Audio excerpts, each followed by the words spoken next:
Welcome to the Bjerkreim Bulletin. I'm your host, Paul Squires, and each episode I'll be bringing you all the latest news and info on Bjerkreim's rebuilding in 2016 to get the club back to where it belongs in Norwegian football. Welcome to episode 3, and in tonight's episode we'll be analysing Monday night's performance against Tonstad.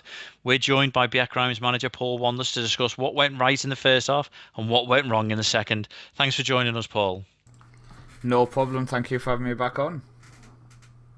Brilliant. We'll also be quizzing Paul on his thoughts ahead of the away trip to Mostar on Saturday. And as always, we'll run through the other games that took place this week in our division and how they affect things in the table for us. So over to our main talking point tonight, and Monday night's game against Tonstad. A 2-2 draw, which was certainly a game of two halves. A great first 45 saw us go into the break with a 2-0 lead, thanks to a goal from Jan Martin Sandstol from a set piece and another from Jesper August Arce. However, disappointingly, Tonstad grabbed 2 of their own in the second half to share the points. Paul, let's cut to the chase. You're not happy with that result, are you?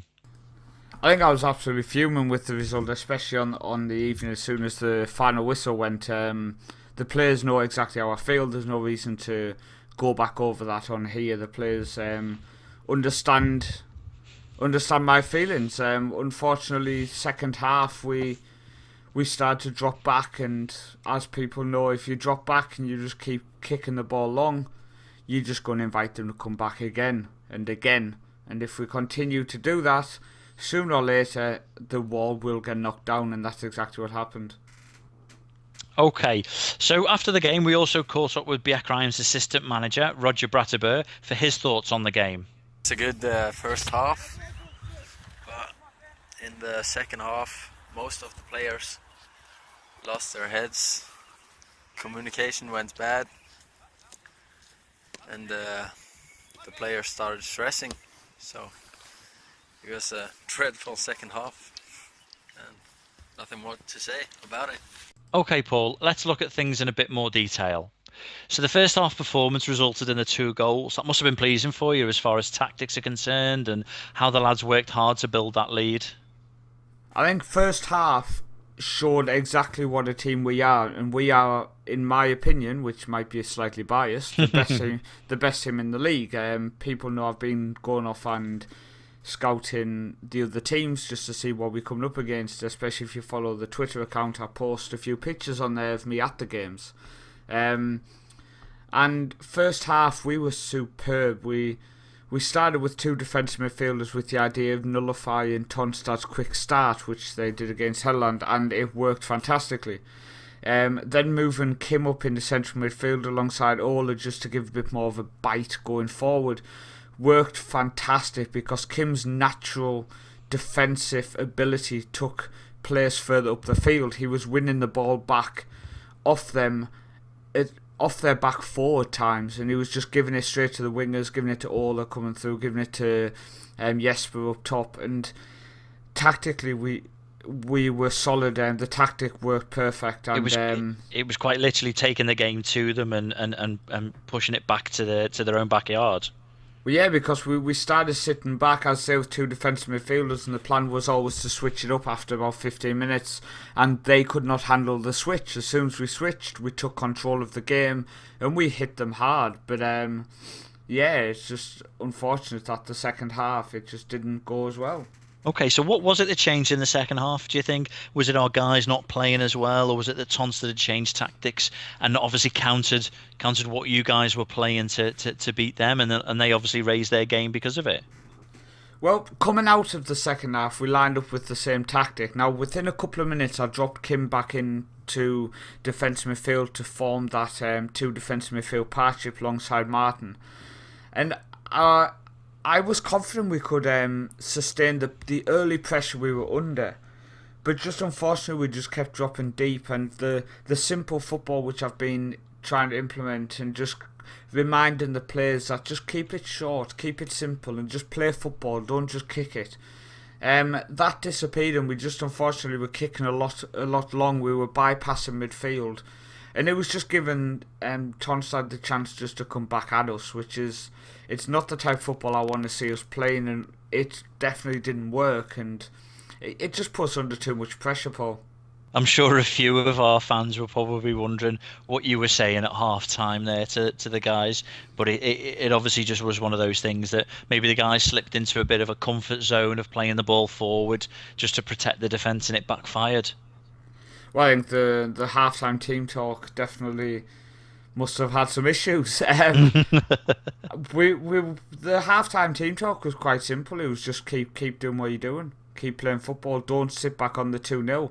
I wanted us to go for the third goal and just kill the game. Kill the game. But we didn't do that. We didn't look a threat in the second half. So yeah, it's just a sad situation. But unfortunately, that happens in football. That's the curse of the 2-goal lead.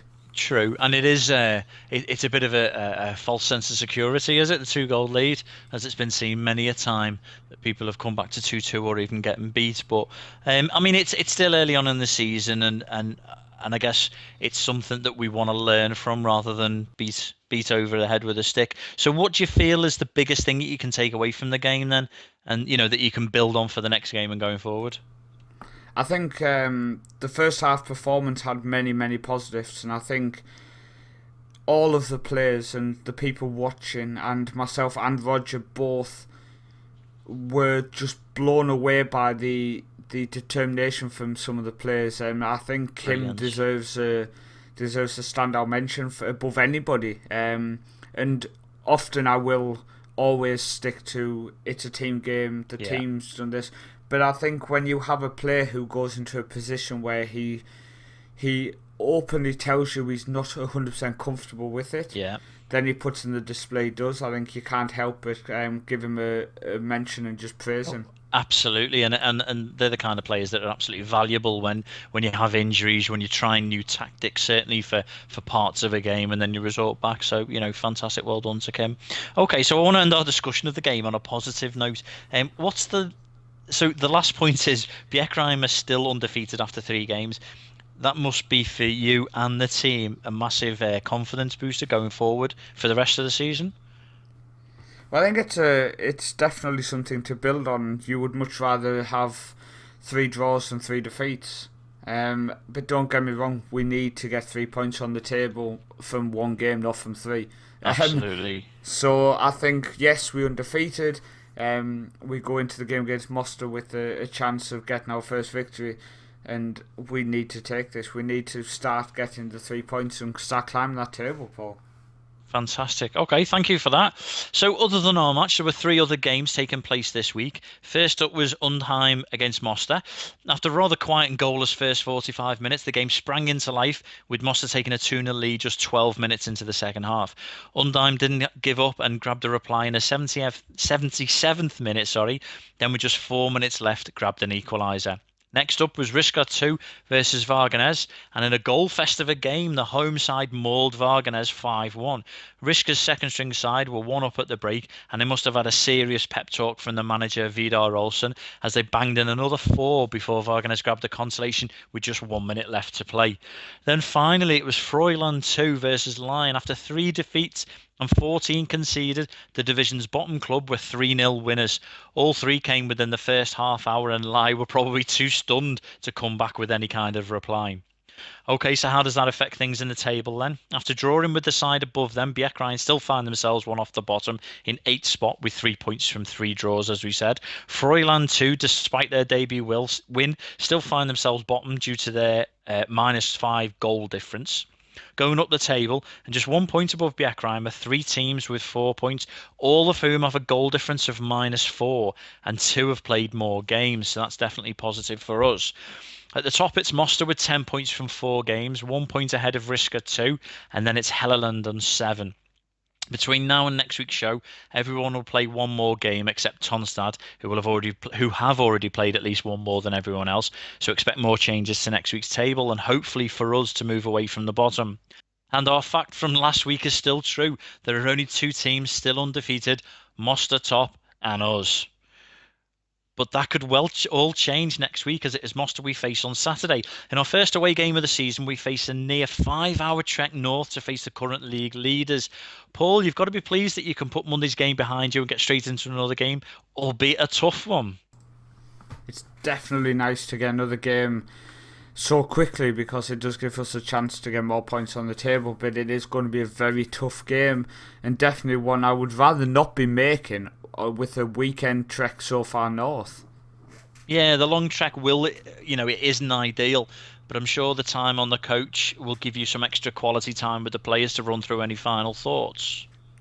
Well, I mean, I want to do that, and I really do want to sit down with the players and talk through some ideas in terms of the tactics for the day. And I think that's going to be important due to the amount of players we're going to be without. I mean, I can say now that we are expecting to be missing up to 9 players from the match squad.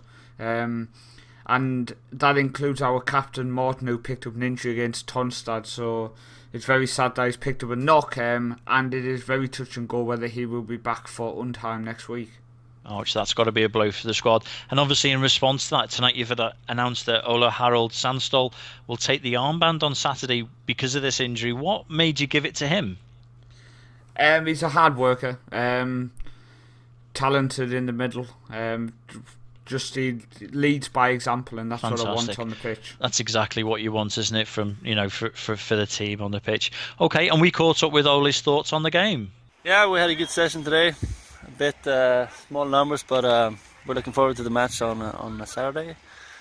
We're travelling a long fucking way, but we're travelling with a bus, and we're, how many are we? 13, 14 people, I think. So I think we can go.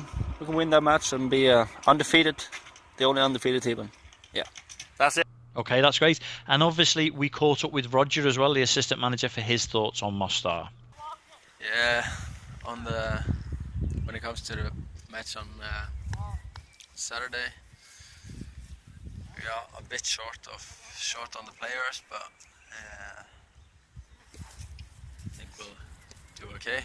Paul has watched the Mostar play, and they were dreadful, so I have a good confidence. Okay, so last week saw the launch of the new Bjerkreim monthly magazines. We put this together to bring you some detailed features on the club and its players, and including a few things that you won't get to hear about on this show or on the website. We've had lots of great comments already from readers who love the style and the content, and this is just the start. We know that each issue will be even better than the last. It's actually free to download, but with an option where you can make a donation of however much you'd like to pay for the issue if you wish. You can be assured that 100% of any money raised from the magazine will go straight back to the club.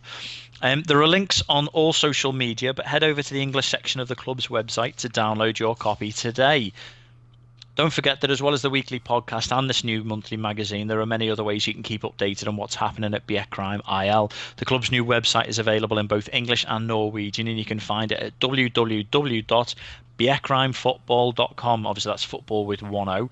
Check out the club's Facebook page at Bjerkreim IL Football for videos and news, and on the Twitter, the club's official account is at Bjerkreim IL. Make sure you go and give them a like, a follow, and a read.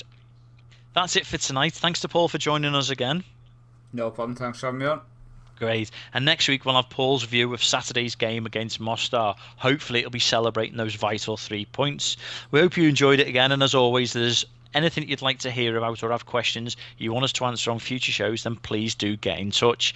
Thanks for listening, and see you next time. Ha det bra.